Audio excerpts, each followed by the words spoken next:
Welcome, curious souls, to the Macabre Emporium, your sanctuary for the unusual, the mysterious, and the appalling. Step through our cryptic doorway into a world where secrets whisper and enigmas come to life. I'm David. And I'm Sarah. Together, we're your custodians of the macabre, guiding you through tales that defy the ordinary. Discover the untold stories, from lesser-known cases of true crime to the bizarre events that captivate us. Join us on a journey to the shadows where the mainstream fades and the extraordinary beckons. So whether you seek the bizarre, the eerie, or the chillingly obscure, you're in for a treat here at Macabre Emporium.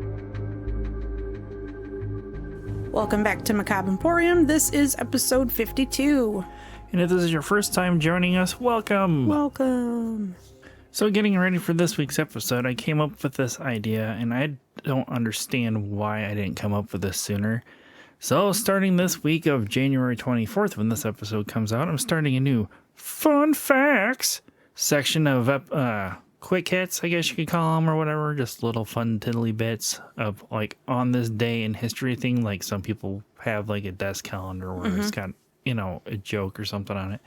So, starting this week. So, for our first one, Ted Bundy was executed at the age of 42 in 1989 after confessing to killing 30 women in the United States. Oh, no. I know. The first Boy Scout troop was organized in England by Lord Robert Baden-Powell in 1908. The first canned beer was sold in 1935 by Kruger Brewing Company. In 1848, gold was discovered near Coloma, California by James W. Marshall, starting the California Gold Rush. And for the last one for this week, model and actress Sharon Tate was born in 1943. And for those that might not remember, Sharon Tate was murdered by the Manson family. She was. That's why I selected this one as our fifth one. Because we got two true crimey ones in there. So what do you have this week for us, Sarah? I have true crime. Shocker. Yeah, but I think you'll like this one. Well, she held up her end of the bargain of being held to be back this week. Yep. You can let go now. All right. What do you got? History. Oh, really? Yeah, I know, right? This was a wild ride for me to read through, and then... Yeah, I could tell the amount of times you took your headset off and put them back on. Right. Like, what the fuck? What the fuck? Right. And then I wasn't halfway through it and going through another source that completely changed the whole narrative, so I had to go back and change all of it. I didn't have time to pause on this one and find something else to fill in with it. So, which, I mean, you saw the consequences of that, finding me asleep at my desk trying to fix all of it. Yeah. So, are you ready to get started? I am. Are you? Yep. Okay. Tamara Samsonova was born on February 5th, 1947 in Uzhur, Russia, which is the largest territory they have. There's really no background information on her upbringing, her family, nothing, until, like, she graduates high school. Okay. So, I have nothing to tell you about her prior to then. She went to the Moscow State Linguistic University after graduating to work on her undergrad classes. When she finished with all that, she moved herself to St. Petersburg, Russia, to work for a travel agent. Oh, so you're pretty much putting us on our radar that one person from Russia to listen to us again. Hello, Pony Boy, if it's you. Yeah, this was the only person I made this for sure. Okay. It's here that she met and fell in love with a man named Alexei Samsonova. It took them little to no time at all to move in together. They wound up sharing an apartment and actually lived in the same apartment for 3 decades. Their neighbors said they were a very likable couple that were friendly and super accommodating to any neighbor that needed anything from them. There was never one complaint filed against them, like as an individual, by themselves, or as a couple. Unfortunately, the husband, Alexei, went missing in 2005 after being married to Tamara for 30 years and living in the same apartment. He just, poof. The St. Petersburg police came to the apartment to check on Tamara after Alexei's disappearance. She had been living alone for a while already at this point, and they wanted to go back over, like, what had happened prior to Alexei coming up missing. Tamara stated that Alexei had run off with another woman. She was in denial, and she said she didn't care either way, which I don't know why she wouldn't care, but okay. She also didn't make it clear whether she found out about the other woman before he left or after he left. So, I mean, she could have been in communication with him afterwards, found out before and kicked him out, or she found out in him leaving. We don't know. The police had no reason not to believe her. There were no signs of a struggle or anything, no complaints from the neighbors about, loud arguments, anything like that. So they kind of just shook her hand and walked away, closing the case and allowing Tamara to move on with her life. After months of Alexei being gone, Tamara grew pretty lonely. I mean, she was already older at this point. She thought having a friend or companion would make her less lonely. So she decided in 2001 that she was going to share her apartment and sublet it. She found someone interested in renting her space. It was a middle-aged man named Volodya. Though he didn't stick around very long, he left just a few weeks after moving in, saying that Tamara was not hospitable. Hospitable. He wouldn't be the only person to leave shortly after arriving in her home. Tamara's apartment was sublet several more times, all to men, all of which left due to some sort of falling out with Tamara. The once friendly and accommodating neighbor that no one ever complained about would start getting complaints filed against her. Just like a mouthy old lady in this house. We have many complaints against her too, yes. Neighbors started complaining about hearing loud banging, screaming, and near-violent disagreements coming from Tamara and the people she was subletting her apartment to. Sergei Potyavin met with Tamara and decided he would go ahead and rent the apartment space. He was also not there long. He was gone after just a few weeks, and it was strange how it happened. Like, he was there, and then he just wasn't. Like, all of his shit's gone, he's gone. Nobody saw him leave, nothing. No one knew much about him other than he was from a different city, so everyone just assumed that he packed up his stuff and went back home. But that wasn't the case. Well, obviously not, because he just suddenly disappears. Well, yeah, but he could have moved in, like, the middle of the night. Right, but I highly doubt that. Well, you don't know. We don't know yet. But it would actually take several more years for this to come to light. In 2015, Tamara was 70 years old and absolutely loving the life that she had. She was retired, and with that retirement, she was able to utilize all of her extra time for things that she liked doing. One thing that she wanted to do was renovate her home. She also knew that renovations would take a while to be done, so she had asked some of her friends to come help her do it, to get things sped up, I guess. Right. One of her closest friends had asked one of their friends that lived on the same street as Tamara if she would be all right with Tamara staying there while the renovations were going on. So this woman is Valentina Ulanova, and she was 79 years old at the time, and she was also lonely. I mean, she wasn't married, she lived by herself. So she kind of thought, hey, this would be a good idea. She's around my age. I'll have company and somebody to help with the daily household chores. Right. Tamara thought this would be a good idea too, because she would also have a companion. It was a really good plan in theory, until it wasn't. It didn't take long for Tamara to start showing Valentina who she truly was. Arguments began between the two. Banging could be heard.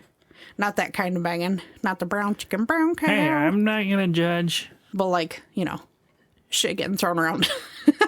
And loud noises became a constant in Valentina's home. Tamara kept Valentina in the dark on how the renovations were going, but beyond that, regardless of the renovations, Tamara straight up showed no intent on leaving Valentina's house. None. She was content and extremely comfortable there, and she's just kind of like, fuck it, I'm staying. Due to all those things, it's safe to say that the tension in the house was thick.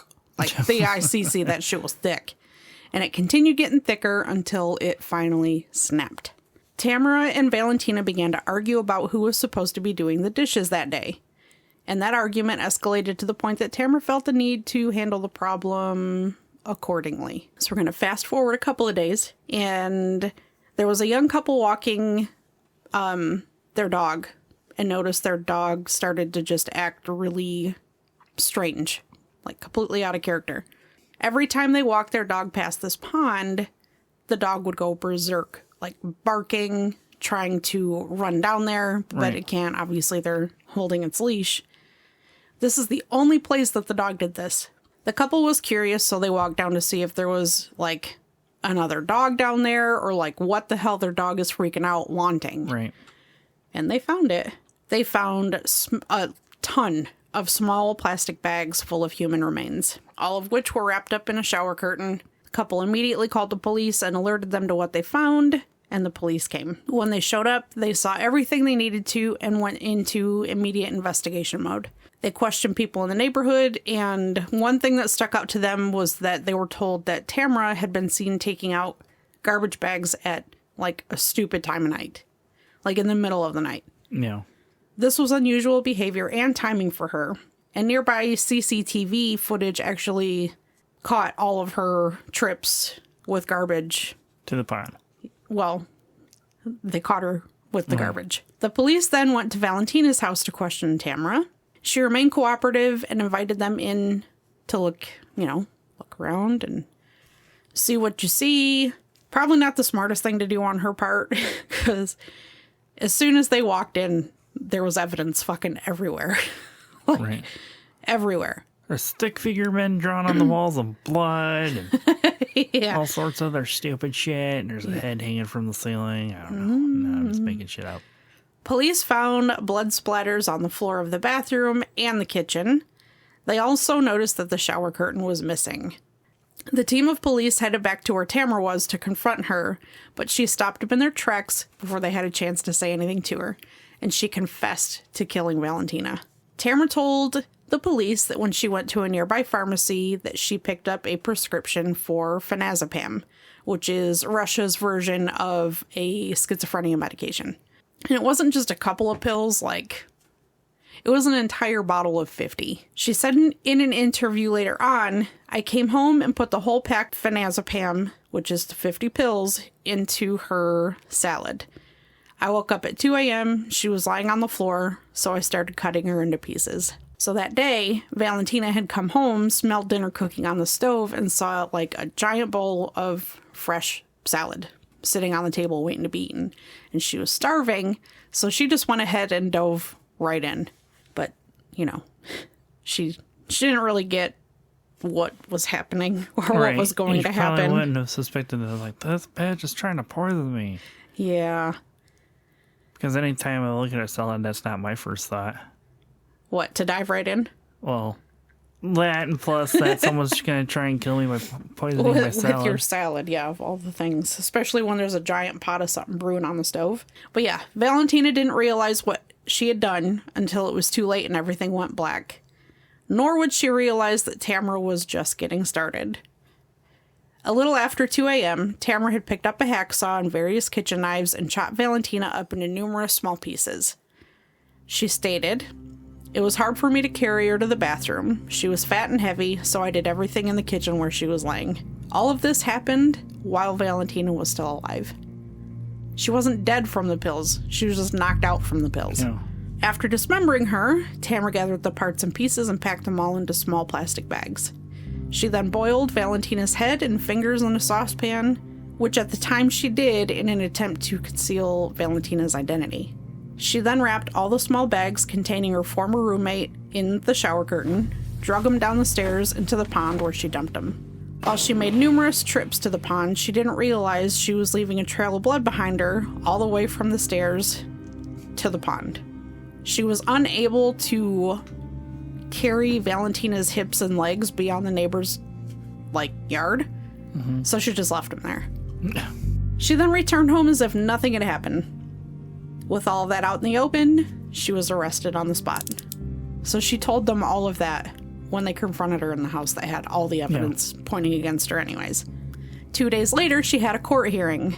Tamara didn't show any resistance to the police, the jailers, or the court attendees. She remained calm and claimed that she handled the situation that she was in appropriately. She was actually, blowing kisses to the cameras that were in the courtroom, and I have pictures that will be added to the Facebook post and everything. But yeah, she's, blowing kisses, and she just looked so happy. Totally content with where she was. She also showed absolutely no remorse for killing the person that let her stay with her for free. When the judge ordered Tamara to be held in jail during the course of the rest of the investigation and trial, She literally applauded. Like, she was happy about it. Just like, yay, free room and board from now on. Right. The biggest shock that came from Tamara confessing to killing Valentina was when she also confessed to killing many more, and all of them deliberately. With the willing confession she gave on many more murders out in the open, police decided to expand their investigation. The police went back to her house and went over each room better than they had done previously. This time they found a diary written by Tamara. She had written it in 3 different languages. So she wrote in it in English, in Russian, and in German. In the diary, she detailed at least 11 other murders that she had committed. The people that examined it said that she wrote everything down in it, like, to the point that it appeared she was just putting stuff in there so that she didn't remember things throughout her day. Like, she had just simple shit in there, like, what her dream was the night before, what she ate for dinner, what she had for breakfast, like, that, just mundane day-to-day shit. So it's like, dear diary, after I killed Robert after my short breakfast of eggs and toast. Yeah. But yeah. But outside of the mundane, everyday stuff that she had written in there, she also had all of the murders documented. But it wasn't just the murders that she highlighted. She also wrote about cannibalism. This was backed up by the fact that she had cooked Valentina's head and fingers, and there were numerous organs missing from the body, none of which were found in any of the small plastic bags. So it's safe to assume she probably ate them. Right, trying to identify that. Yeah. She's trying to eat them to identify the bodies. Like, oh, this fingerprint tastes like Robert.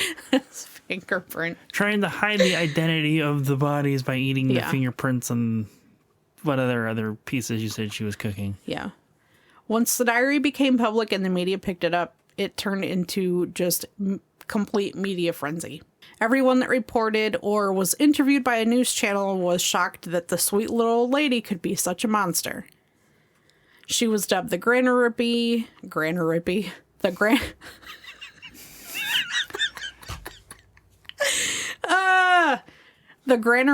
God damn it! I can't.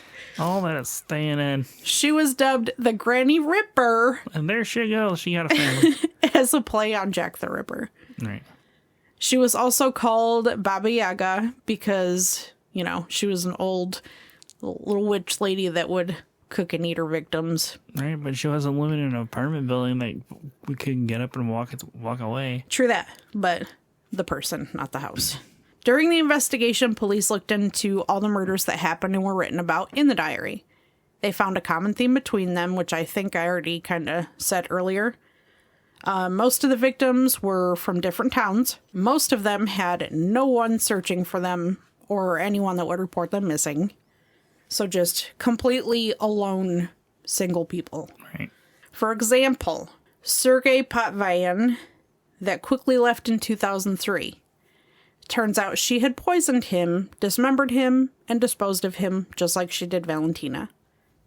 But nothing was led back to Tamara. He wasn't from the area, and they couldn't figure out who the torso actually belonged to. But after 12 years, the police finally had their answers of who he was and who had killed him and chopped him up. It was Tamara. It was in her diary. The diary also made mention of Volodya, who I spoke about earlier. Everyone assumed this was her first roommate and after the disappearance of Alexei. This is the one exception to all the murders. Volodya was found alive. Okay. He was able to tell the police what happened and that he was admitted to the hospital because of being poisoned, which he assumed happened while he was out eating at a restaurant. It didn't automatically... He didn't put Tamara in the mix at all. Right. But it was her that poisoned him with the same type of pill. So until the police talked to him, he had no idea that what happened to him was because of Tamara and not, like, food poisoning. Right. So he's the second person to be identified through that diary. More stories from the diary came out and everyone assumed Tamara killed her husband, Alexei. While she did document her life in the diary, from the mundane to the murders that she admitted to, she didn't have anything about Alexei in there. Nothing. Even without him being mentioned, the police were still suspicious and started investigating his whereabouts, but nothing turned up. Now comes the question, why would this little old lady do all of this heinous shit in the first place? She barely knew her victims. Most of them were from out of town. She had no vendetta against them. Yet she purposely poisoned and killed, chopped them into pieces, and ate parts of them for the smallest reasons, like disagreeing over who was going to do the dishes. While she was being held in jail, a couple of different psychological evaluations were performed on her, and the results showed that she had severe mental health issues. No shit, right? No, who would have thought? She claimed that a monster in her head forced her to do everything that she had done. She told CNN, "I'm haunted by a maniac upstairs who forced me to kill." It's believed Tamara had to have been diagnosed as paranoid schizophrenic in the past, since she had access to that prescription that she was able to go and pick up, which is what was used, like I said, to poison all of her victims. And she herself had been hospitalized 3 times because of, I guess, for lack of a better word, overdosing on these meds. So she poisoned herself 3 times. It came to light that her apartment did not need renovations done. In fact, there were no renovations done at all, and there were no people helping her. She just wanted to get out of the house. Okay, so She was bored. Couldn't have just fucking walked out? Police also found out that Tamara was into black magic and the occult, and automatically assumed that the killings were done as a ritual. With that, the theory also comes into play with her cooking and eating parts of the people's. Neighbors confirmed that Tamara was obsessed with serial killers that ate their victims. Her favorite one, care to guess? What year was this again? Like 2000s.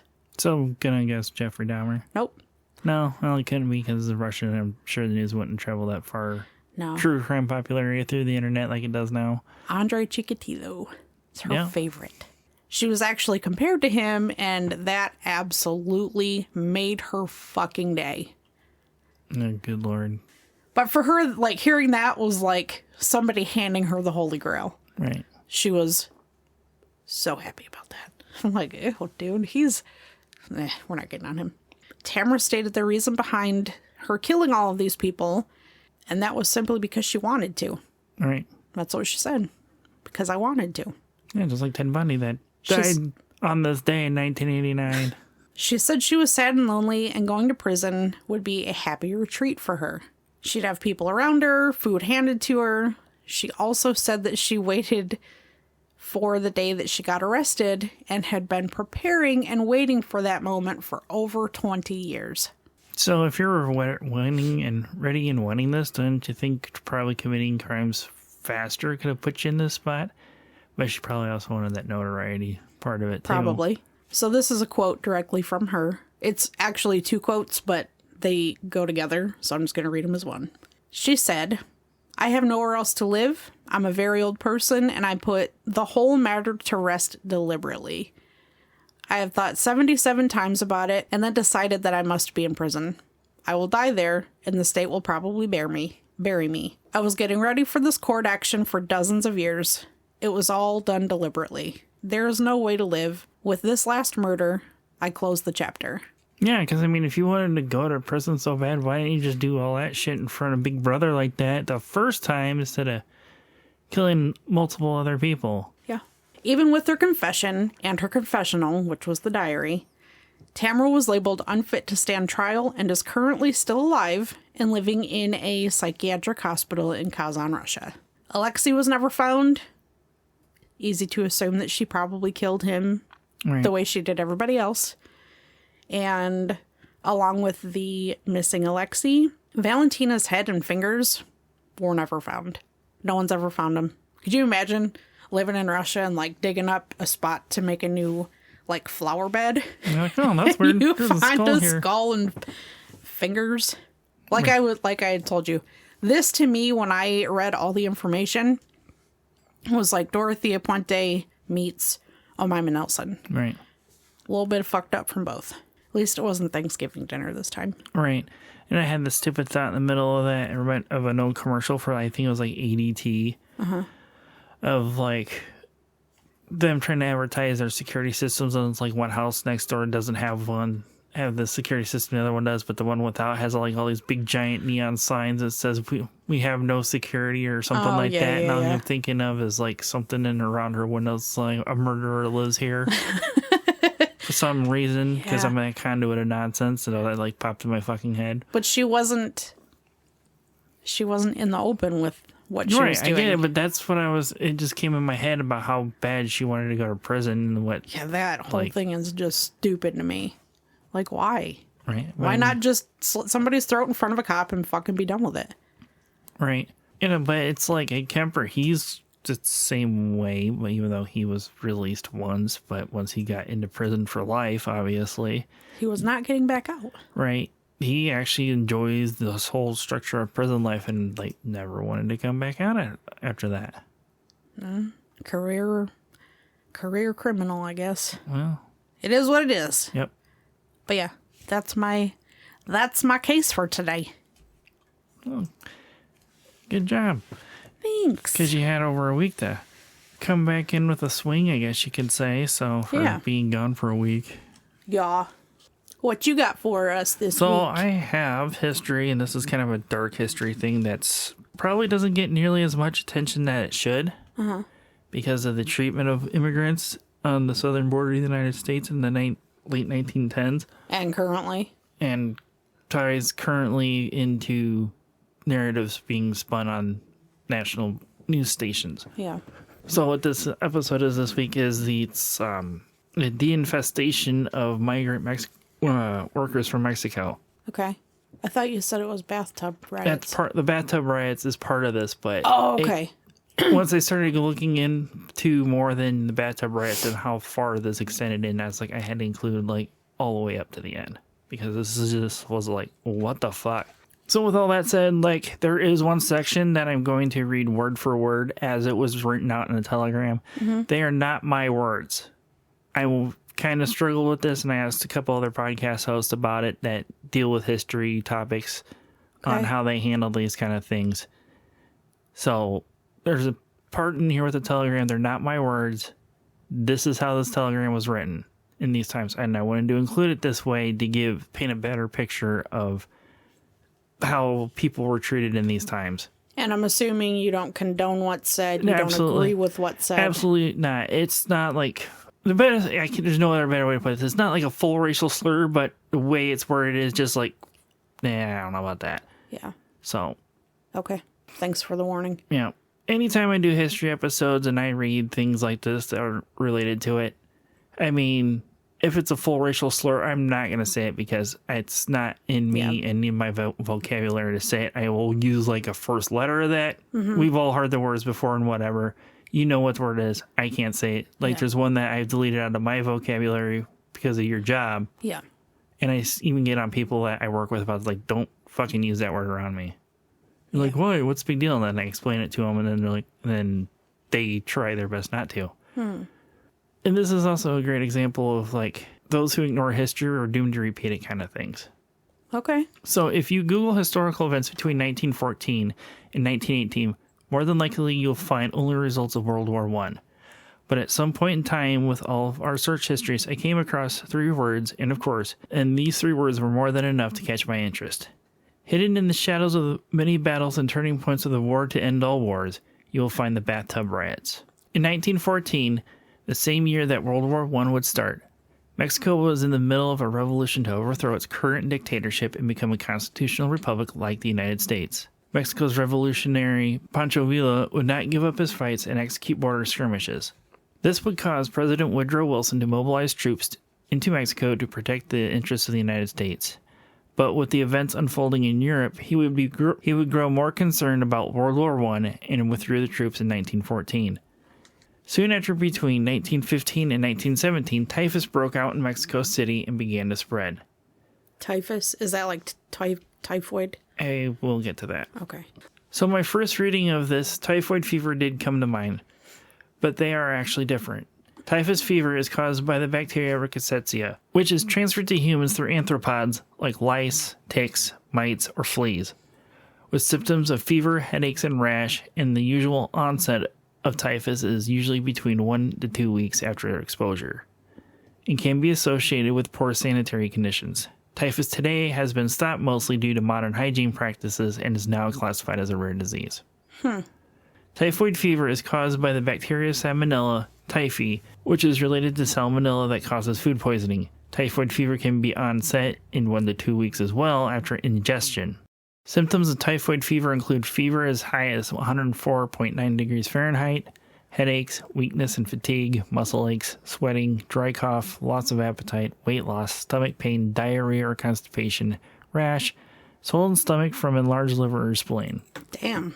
Risks of getting typhoid fever are living or traveling through areas where typhoid fever has been established, and this can be prevented by vaccination.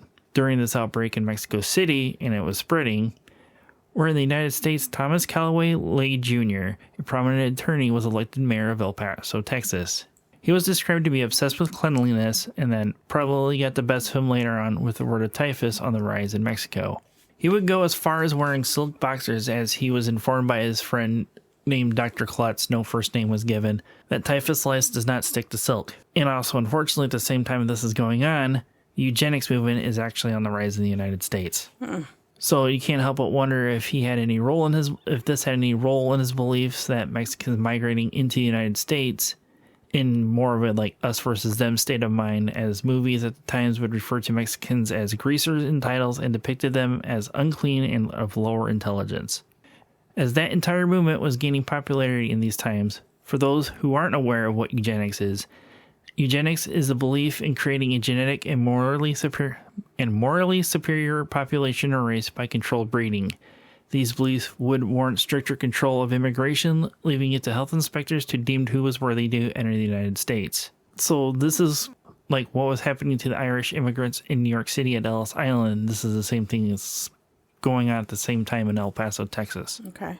For the Mexicans entering on the southern border. One of the major travel points between Mexico and the United States would be the Santa Fe Bridge between Ciudad Juarez, Mexico, and El Paso, Texas. And El Paso, Texas would be called the Ellis Island of the Southwest. In March of 1916, Thomas Lee led a campaign using the guise of sanitary betterment of El Paso to inspect every house in the prominent Mexican neighborhood of Chihuahua. If lice were detected in these homes, the residents were forced to take a bath of vinegar and kerosene to kill the lice, shave their heads, and all clothing would be burned.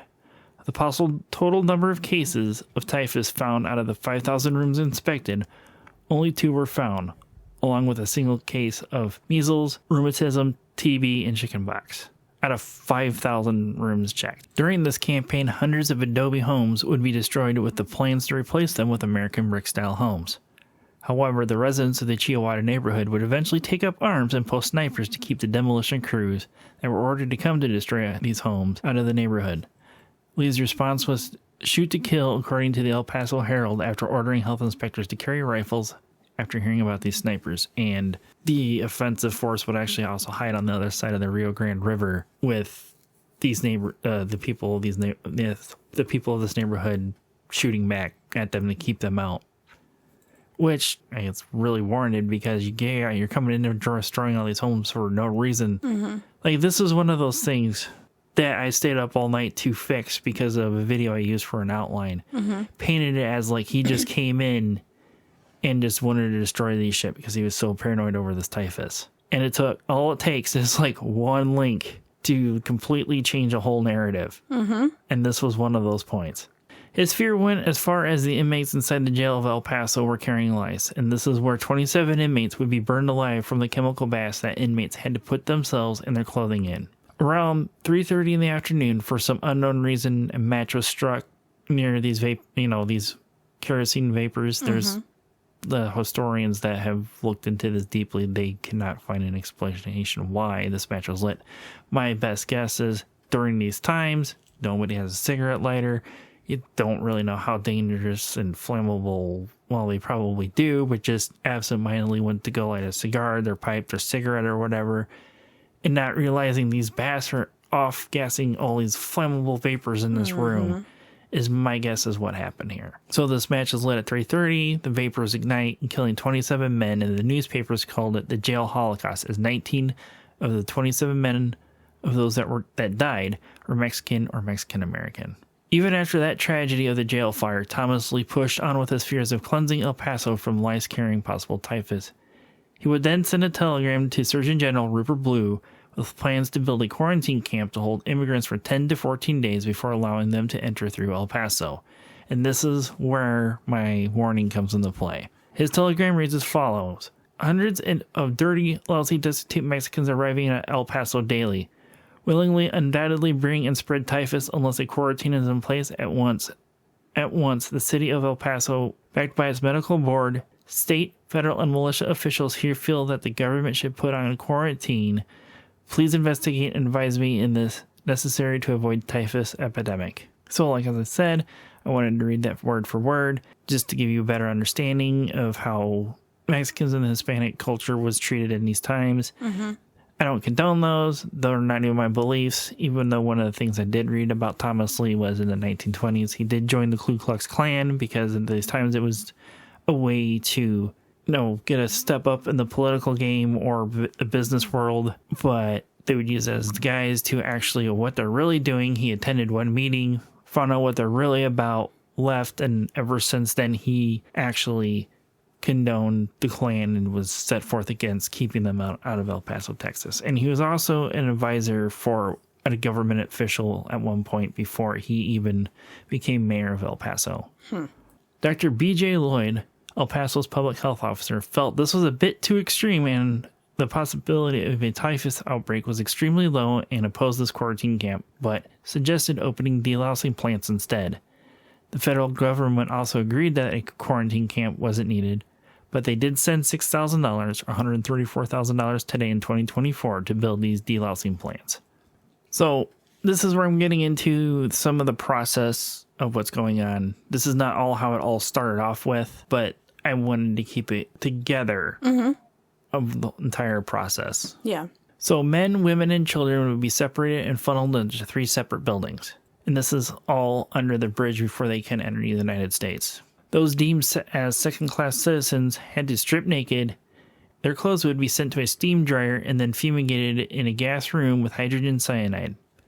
Inspectors would check each person's body, including their private areas, for lice. If lice were found on men, they would have their heads shaved along with any other body hair and the clippings would be burned. Whereas if it was found on women, their hair would be soaked in vinegar and kerosene and wrapped in a towel for at least 30 minutes, and also still have to take the vinegar and kerosene baths for all men, women, and children.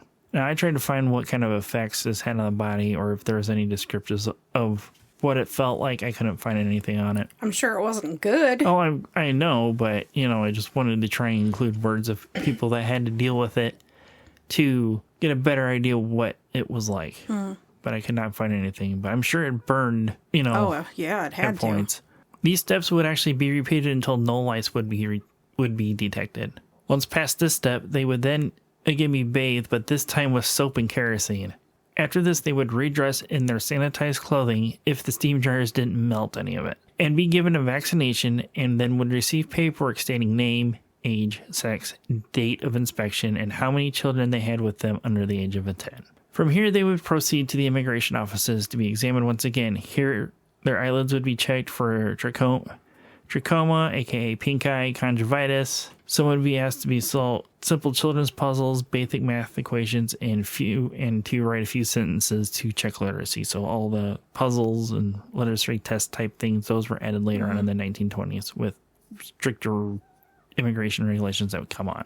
They would have to go through this process every 8 days to continuing the entering the United States if they were just working there.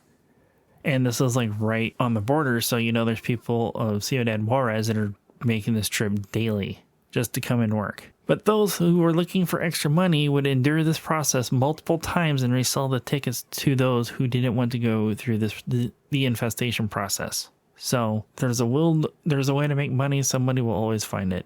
Of course, especially if it's exploiting people that have already been super exploited. Right, but these people that are willingly going through the whole process again to get a second ticket to resell to somebody that wants to skip past it.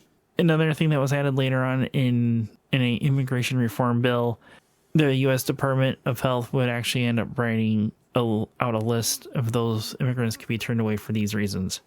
Imbeciles, idiots, feeble-minded persons, physical defects, pathological liars, vagrants, cranks, and persons with abnormal sexual instincts, aka sluts. No. Homosexual men and women, people afflicted with loathsome or dangerous contagious diseases. I mean, that's like a given, but what's going on is a bit of a fucking extreme. I mean, we lived through those times like that. Mm-hmm. But this was not even in those kind of times when this was going on. By the end of January 1917, men and women would soon begin to be fed up with these practices, especially women, after rumors were going around that pictures of their naked bodies would be showed in the bars in El Paso by inspectors, along with the fear of being burned alive after what happened in the jail the previous year. On the morning of January 28th, 17-year-old maid Carmelita Torres would become fed up with all of this, with having to do this especially every week, just to go to work every day. On this morning, she was asked by officials to take the bath, but she refused, and got off the streetcar she used to commute to work every day, and convinced 30 other women that were on the trolley with her to refuse this humiliating process. By 8:30 in the morning, the crowd had grown to 200 Mexican women who had joined in the protest and blocked all traffic on the bridge. And around 10 o'clock that morning, General Andres G. Garcia would drive his car to the center of the bridge to try and quiet the rioters, but however, he only was partially successful, as they prevented his car from leaving the Mexico side of the bridge. The scene reminded one of bees swarming. The hands of the feminine mob would claw and tear at the tops of passing cars. The glass rear windows of the autos were torn out, the tops torn into pieces, and parts of the fittings such as lamps and horns were torn away, was reported by the El Paso Times on this riot. By noon, several thousand men and women have now joined in on the protest, and some even lay down on the trolley tracks to keep them from entering the disinfestation plants. Now, with the trolleys all at a standstill, these women would take control of these trolleys. One of these trolley men tried to retreat to the United States side of the border, but ended up having up to four rioters cling on to him to try to keep him from making an escape back to the United States side and beating him. Another trolleyman did hide in a Chinese restaurant on the Mexico side of the border just to avoid getting beaten by these women, seeing after what happened to the first one. General Francisco Marguella showed up with his death troops, as they were known as, because of the skull and crossbone patches that they wore on their uniforms. Mm-hmm. And from what I understand, they were a cavalry division. They were sent in to help quell the female rioters. Even with their sabers drawn, these women showed no fear against the death troops and jeered and hooted before taking on the death troops and overpowering them.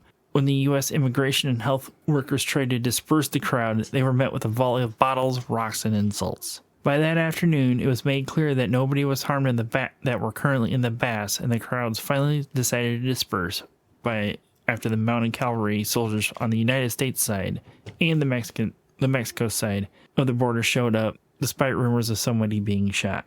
January 29th, the riots continued, but here is where it was mostly men at this point, and these rioters used this to take advantage to protest against the Carranza regime and voicing their support for revolutionist Pancho Villa. Here is where one laborer would be taken to a nearby cemetery and killed by the general's men after he shouted Viva Villa and support the show of Pancho Villa and what he was doing in Mexico at this time.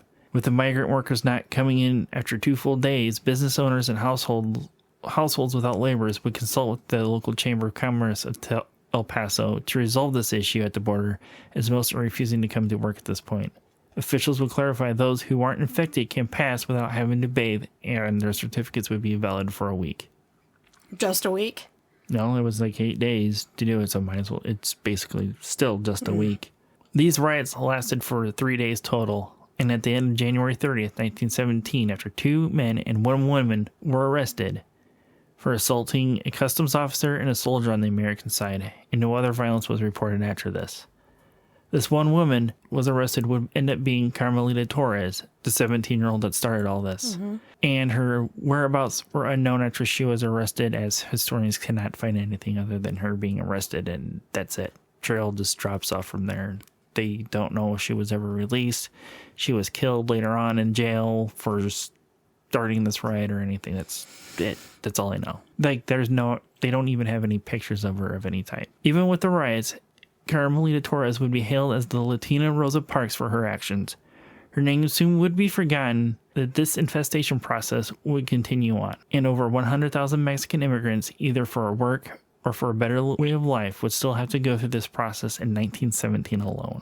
Even though some of the things I did mention earlier would be added after these riots, like the literacy test, the list of those to be excluded, but with those changes also, there would be a head tax of $8 equaling to $180 today, and having a passport would be required to enter. Between 1915 and 1917, less than 10 people died from the typhus lice that the silk-wearing boxer, Mayor Thomas Lee, and the media milked the fear for all it was worth.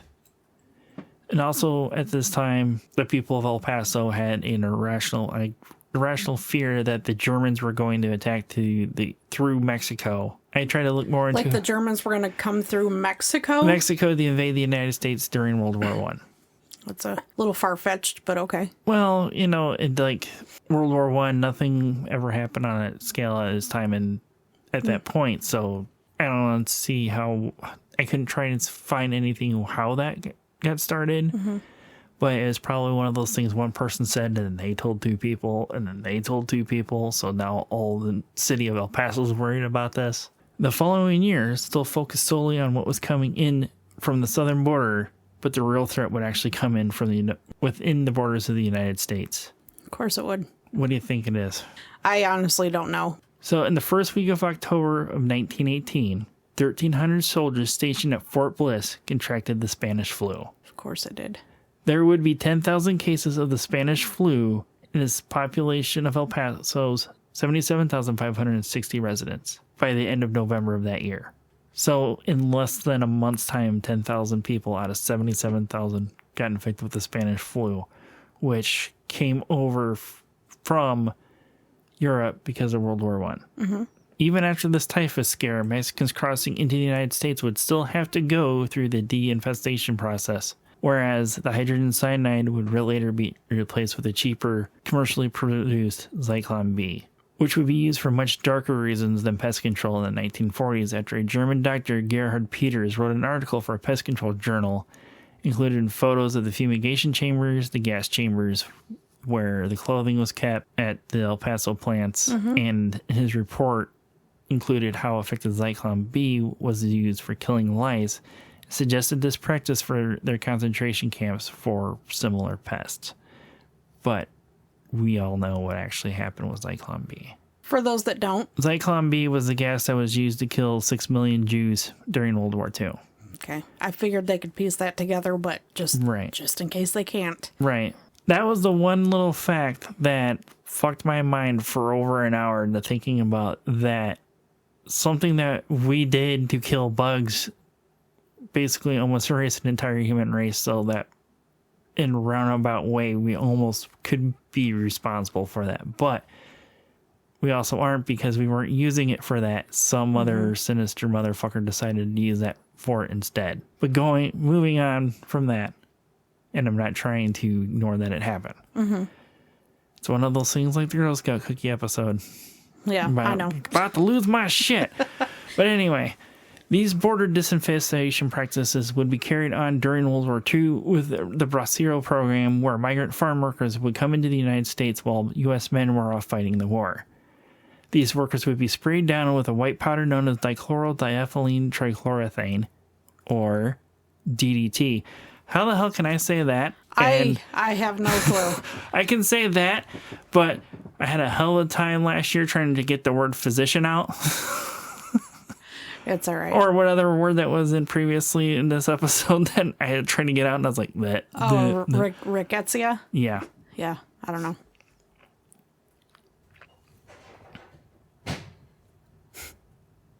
These farm workers were sprayed in the face in private areas with DDT after stripping down, and they were also treated like livestock during the inspection process, and were never told about how dangerous DDT was, how dangerous DDT could be on the body, and these migrant farm workers called it El Povo, which is the powder.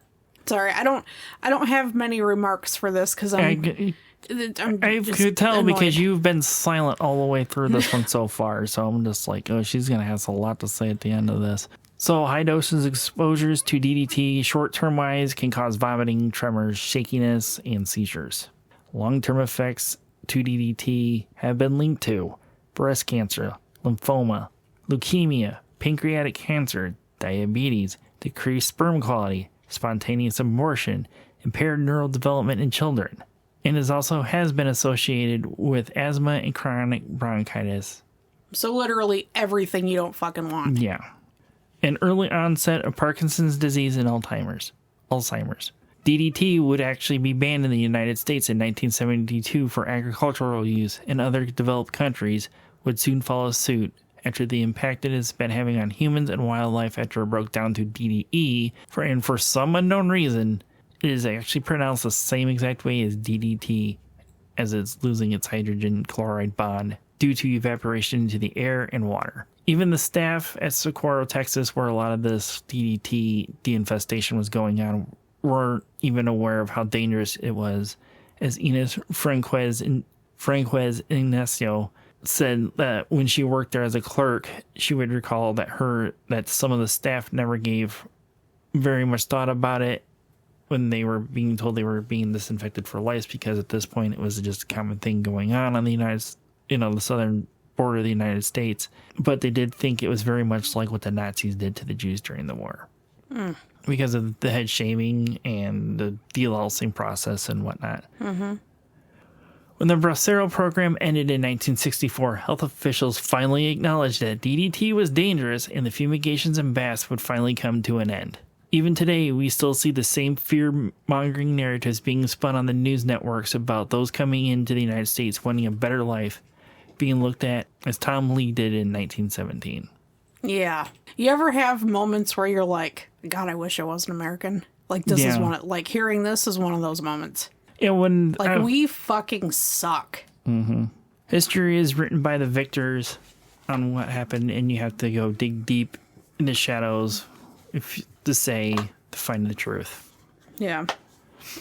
When some of the videos I did watch on this, I did look through comments to see if anybody had mentioned anything about grandparents, great-grandparents, and so on and so forth about having to go through this. There was actually a school teacher that was in there that said he has gotten so much pushback from administration that trying to teach this to students. Well, yeah, because America doesn't want the people of this generation to know how fucking awful we are. Right. It's that simple. That's really annoying. I'm annoyed. I know. Because as quiet as you were, because you usually have some kind of smart-assy answer to something, you literally had nothing at all this entire episode. Which I don't know how you didn't see me over here going. No, I can see you shaking my your head constantly, and it just... Yeah. Like, ugh. I'm over it. Yeah, so this has been on my list forever, and then I looked at my list getting ready for this week. It just popped out on me. It's like, I'm going to do this, and then it was just a whole lot of, what the fuck? What the fuck? And yeah, I didn't quite understand with what you, the very tiny bit that you told me without giving me actually what the story was about. Mm-hmm. And then just the amount of times that I kept hearing, what the fuck? Oh my God. I couldn't, right. I didn't understand. I understand now. Right. What the fuck? That's all I got to say. The use of fear-mongering and whatnot, the millions of people that passed through this, even during the typhus outbreak, only 10 people. 10 people out of the 100,000 people that passed through in 1 year died from out of that. It's just insane that how people use fear-mongering for such things. Mm-hmm. Yeah. So, yeah, surprise, I'm not being the bright and shiny this week. No, you weren't. Jesus. It can't be the Macabre Emporium for bright and shiny for half an episode one time. Yeah, I know. What? I wasn't ready for all that. Oh, I knew you weren't. And I knew you wouldn't be. Yeah. On that note, I think it's time to close the Emporium for the day. Yeah, she's stealing my shit again before I could even get it out. But yeah, I agree. Me too. Since you stole that part, why don't you steal the rest of it? Until next time. Remember to creep it real. Okay, bye. Okay, bye. There, got it. We're back to normal. Please go and check out our website at macabreemporiumpodcast.com. Join our Facebook group by searching Macabre Emporium. like and subscribe on YouTube at Macabre Emporium Podcast. Follow us on TikTok at Macabre Emporium Pod. Follow us on Twitter at Macabre Emporium. If you have any stories of the paranormal, your local true crime, or weird history that you would like us to look into and possibly do an episode on, email us at macabreemporiumpod@gmail.com. And remember to follow, rate, review, and share whenever and wherever you can to help us grow our podcast.